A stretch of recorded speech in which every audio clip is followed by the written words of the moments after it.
อัตตานังธรรมยันติปันดิตาบัณฑิตย่อมฝึกตนคำว่าบัณฑิตในทางพระพุทธศาสนามิได้หมายถึงคนที่เรียนจบสูงหรือมีความรู้มากในทางโลกเท่านั้นแต่หมายถึงผู้มีปัญญา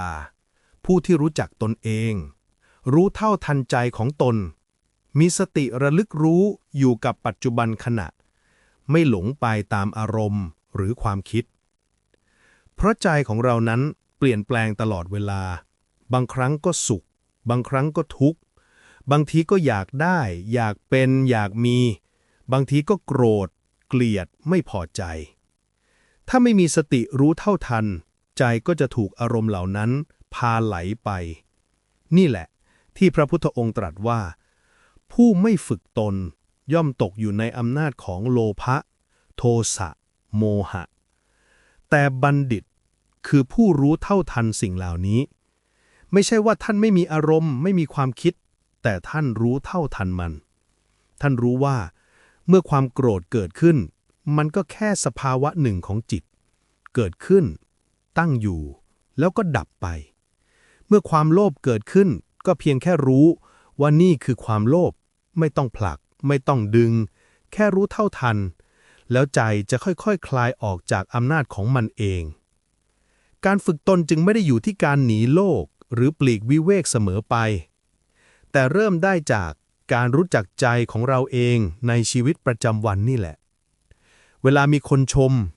ให้รู้ว่ามีความพอใจเกิดขึ้นเวลามีคนตำหนิให้รู้ว่ามีความไม่พอใจเกิดขึ้น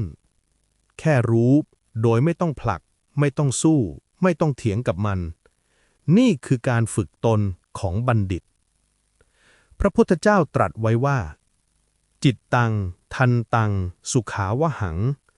จิตที่ฝึกดีแล้วย่อมนำสุขมาให้การฝึกจิตคือการมีสติอยู่กับปัจจุบันขณะเห็นสิ่งต่างๆตามความเป็นจริงไม่หลงเพลินไม่ผลักไสใจที่เห็นอารมณ์ความคิดชัดๆจะค่อยๆสงบเมื่อใจสงบปัญญาที่เห็นการเกิดดับก็เกิดเมื่อปัญญาเกิดความทุกข์ก็ค่อยๆเบาบางลงดังนั้นอัตตานังธรรมยันติปันดิตาจึงเป็นหลักธรรมที่เตือนใจเราว่าผู้มีปัญญาแท้ต้องรู้จักฝึกตนฝึกกายฝึกวาจาและฝึกใจฝึกกายคือทำสิ่งที่ควรทำละเว้นสิ่งที่ไม่ควรทำฝึกวาจาคือพูดอย่างมีสติพูดด้วยเมตตาไม่ทำร้ายจิตใจผู้อื่นฝึกใจคือการฝึกสติให้รู้เท่าทันความคิดอารมณ์ความรู้สึกของตนไม่ปล่อยให้ความโลภความโกรธความหลงครอบงำจิตบัณฑิตจึงไม่ใช่คนที่ไม่เคยพลาดแต่เป็นคนที่รู้ตัวเมื่อพลาดแล้วเรียนรู้ที่จะกลับมารู้สึกตัวใหม่เหมือนคนเดินทางไกลแม้สะดุดล้มก็ไม่โทษพื้นไม่โทษทางแต่ลุกขึ้นใหม่ด้วยสติและปัญญาเพราะฉะนั้นการฝึกตนไม่ได้ไกลจากเราเลยเริ่มได้ตั้งแต่ตอนนี้ขณะฟังเสียงนี้อยู่ลองรู้สึกตัวรู้ลมหายใจเข้ารู้ลมหายใจออกรู้ว่าขณะนี้เรากำลังฟังรู้ว่าขณะนี้ใจเราสงบหรือฟุ้งซ่านเพียงเท่านี้เราก็กำลังฝึกตนอยู่แล้วและเมื่อเราฝึกบ่อยๆสติจะคมขึ้นปัญญาจะชัดขึ้นใจจะไม่ไหลไปตามอารมณ์ง่าย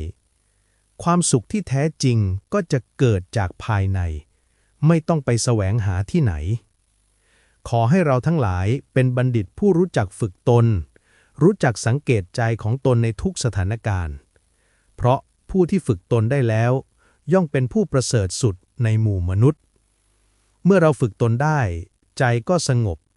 เมื่อใจสงบปัญญาก็สว่าง